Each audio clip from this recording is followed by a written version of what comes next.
आगे जो सवाल है 12वां सवाल, वह सबसे बड़ी से बड़ी संख्या ज्ञात कीजिए जो 247 और 2055 का इस प्रकार विभाजन करती हैं। देखो यहाँ पर बड़ी से बड़ी लिखा है, इस प्रकार विभाजन करती हैं कि प्रत्येक स्थिति में शेषफल क्या रहे 7।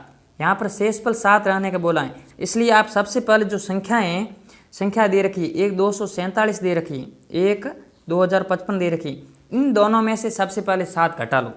तो 247 में से 7 घटा लिया अपन ने, तो क्या रहा 240, और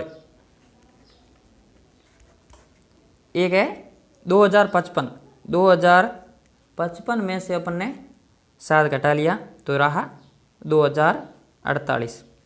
अब अपन क्या करेंगे, जो संख्या है अब वो रियल में पूर्णतः विभाजित किसको करेगी 240। जो बड़ी से बड़ी अपन को संख्या ज्ञात करनी है वो पूर्णतः इन दोनों संख्याओं को विभाजित करेगी, और पूर्णतः विभाजित करेगी। और बड़ी से बड़ी संख्या, तो आप सबसे पहले तो इनके अभाज्य गुणनखंड अपन कर ले, और अभाज्य गुणनखंड करने के बाद में अपन मसब निकालेंगे, जो वो मसब ही होगी क्या बड़ी से बड़ी संख्या होगी। तो अब अपन क्या करेंगे, सबसे पहले 240 का मसब निकालो, तो अपन अभाज्य गुणनखंड विधि से ही निकाल देते हैं। तो एक आ जाएगा 2 बार कितना 120, वापिस 2 बार 60, 2 बार 30, 2 15, और यहाँ पर कितनी बार जाएगा 3 बार, तो 5, और यहाँ 5, तो क्या आ जाएगा 1।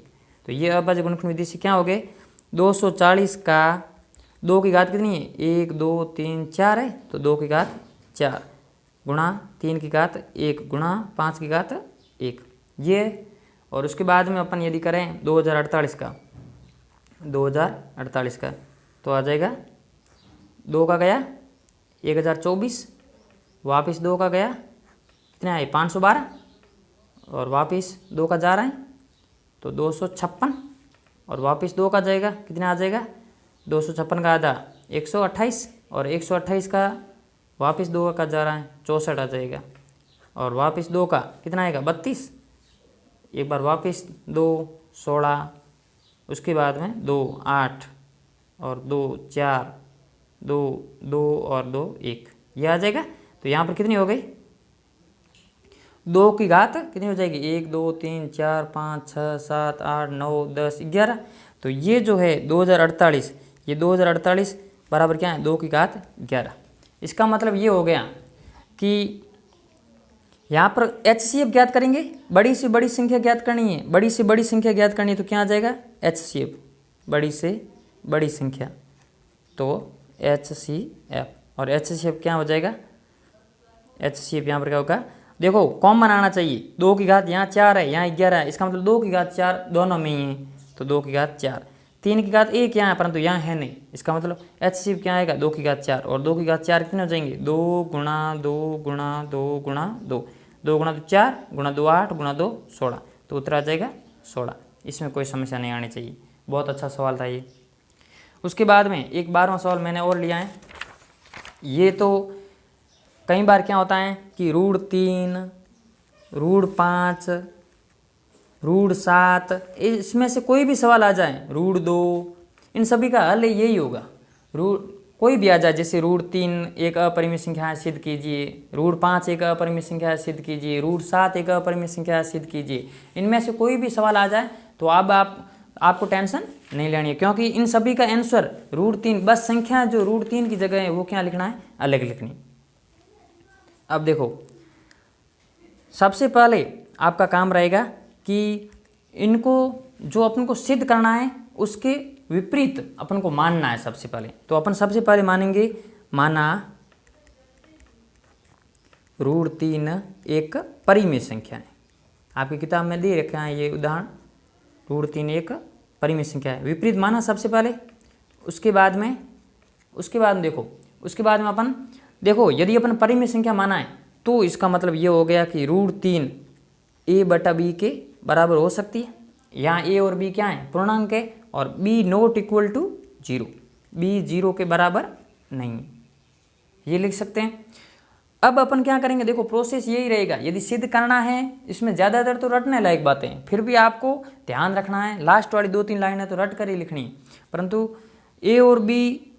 अब आप क्या करोगे, इन दोनों को वर्ग करेंगे, दोनों पक्षों को वर्ग करने पर, दोनों पक्षों को वर्ग करने पर, तो वर्ग करेंगे तो क्या आ जाएगा, √3 का स्क्वायर तो 3 हो जाएगा, और यहाँ पर क्या हो जाएगा ए स्क्वायर बटे बी स्क्वायर। दोनों पक्षों को वर्ग किया तो ये आएगा। अब आपको अपन कह सकते हैं कि इस बी स्क्वायर को मैं पक्षांतरण कर रहा हूँ तो क्या आ जाएगा 3b स्क्वायर बराबर ए स्क्वायर। ये हो गया। इसका मतलब ये हो गया कि बी स्क्वायर, अब आप मुझे बताओ ए स्क्वायर इसका मतलब 3 से विभाजित है पूरा, है या नहीं। देखो यदि किसी संख्या है इसमें 3b स्क्वायर बार ए स्क्वायर, 3 का बी स्क्वायर से गुणा करेंगे तो ए स्क्वायर आएगा, अर्थात ए स्क्वायर में अपन ए स्क्वायर है वो 3 से पूर्णतः विभाजित है, इसका मतलब ये तो श्योर हो गया। जैसे तो यदि इसका मतलब ये हो गया, अपन जानते हैं कि ए स्क्वायर 3 से पूर्णतः विभाजित हैं, ए स्क्वायर 3 से कितनी बार भाग कितनी बार जाएगा, बी स्क्वायर बार जाएगा, परंतु ए स्क्वायर 3 से इस ए स्क्वायर में 3 का भाग जाएगा ही जाएगा, 3 से पूर्णतः विभाजित हैं। और आप प्रमेय एक जानते हैं जो 2.3 प्रमेय दे रखी है कि यदि किसी संख्या का वर्ग किसी संख्या से विभाजित है तो वह खुद संख्या भी उसी, अर्थात अपन कह सकते हैं कि ए स्क्वायर 3 से पूर्णतः विभाजित हैं। तो प्रमेय 2.3 कहती है, प्रमेय 2.3 से अपन कह सकते हैं 2.3 से ए स्क्वायर 3 से पूर्णतः विभाजित हैं तो ए भी 3 से विभाजित होगा। ये हैं आपके प्रमेय 2.3 से। अर्थात यदि 6 का स्क्वायर 36 3 से विभाजित हैं तो 6 भी 3 से विभाजित होता है। समझ गए ना, ये गलत है, वैसे ध्यान नहीं रखना आपको। तो 6 का स्क्वायर 36 भी 3 से विभाजित है तो 6 भी 3 से विभाजित होता है। अब आप क्या करोगे, इसका मतलब ये हो गया कि अब आप आगे ए बराबर एक बार नया कोई ले लो, तो ये ए स्क्वायर है, ए स्क्वायर 3 से विभाजित है तो इसका मतलब ए भी 3 से विभाजित होगा। तो अपन एक नई संख्या ले लें कि जो ए हैं वो अपन ए बराबर ए 3 से विभाजित हैं, अर्थात ए का गुणा अपन कोई संख्या से ले लें, यहाँ पर सी मान लें, तो ए बराबर 3c हो सकता है नहीं सकता है। तो ए बराबर 3c अपन ने लिया और इसका मान, यदि ये अपन इक्वेशन 1 लिख लें, इक्वेशन 1। अब ए बराबर 3c का मान अपन रख लें इक्वेशन 1 में, ए का मान समीकरण 1 में रखने पर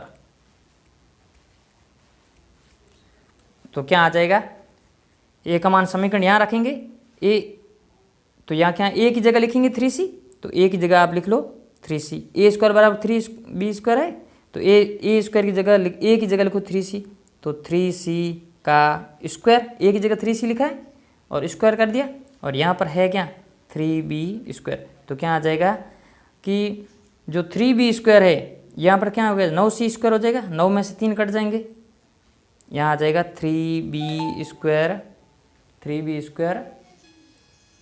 बराबर 9c स्क्वायर, और 9 से ये 3 कट गया कितनी बार 3 बार, तो यहाँ पर क्या आ जाएगा b स्क्वायर बराबर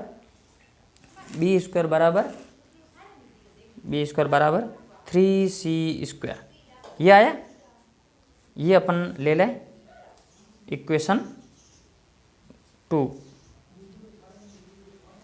देखो यहाँ पर देखो ए स्क्वायर भी 3 से विभाजित है, यहाँ पर सी स्क्वायर नहीं बी स्क्वायर भी 3 से विभाजित है। इसका मतलब मैं यह कह सकता हूँ कि यहाँ पर ए स्क्वायर और बी स्क्वायर दोनों ही किससे 3 से विभाजित है। सी बी स्क्वायर भी यहाँ पर लिख रहा हूँ आगे,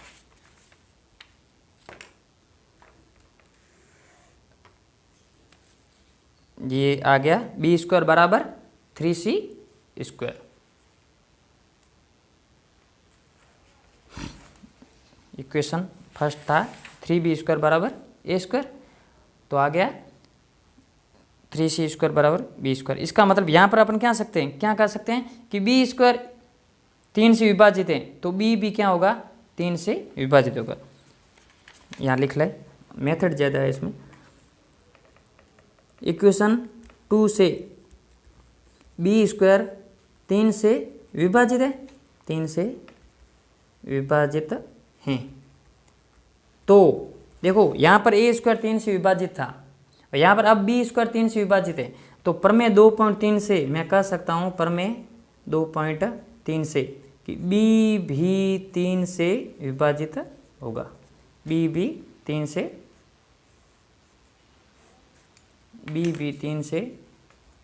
विभाजित होगा। इसका मतलब ये हो गया कि a भी 3 से विभाजित है और b भी 3 से विभाजित है, अर्थात प्रथम एवं ये जो अपन द्वितीय समीकरण लिया, एक तो ये और एक ये, इक्वेशन फर्स्ट और इक्वेशन 2 से ये जो आगे जो लैंग्वेज है ये आपको याद रखनी है। लैंग्वेज इक्वेशन फर्स्ट व इक्वेशन 2 से जो 3 हैं, 3 a व b का एक उभयनिष्ठ गुणनखंड है, एक उभयनिष्ठ गुणनखंड है, क्योंकि दोनों में भाग जा रहा है, 3 का a में भी जा रहा है और b में भी जा रहा है। ये देखो b भी 3 से विभाजित है और यहाँ पर a भी 3 से विभाजित है, तो उभयनिष्ठ गुणनखंड हुआ है नहीं, उभयनिष्ठ मतलब कॉमन गुणनखंड है। और उसके बाद लैंग्वेज लिखनी है कि परंतु ये कथन प्रारंभ, ये सेम किताब में लैंग्वेज लिखी हुई है, प्रारंभ में प्राप्त तथ्यों का विरोधाभास करता है, प्राप्त तथ्यों का विरोधाभास करता है कि a व b में कोई उभयनिष्ठ गुणनखंड नहीं है, कोई उभयनिष्ठ गुणनखंड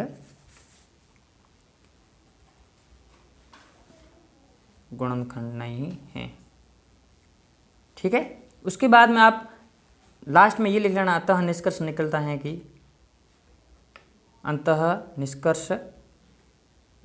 है कि हमारी कल्पना गलत है,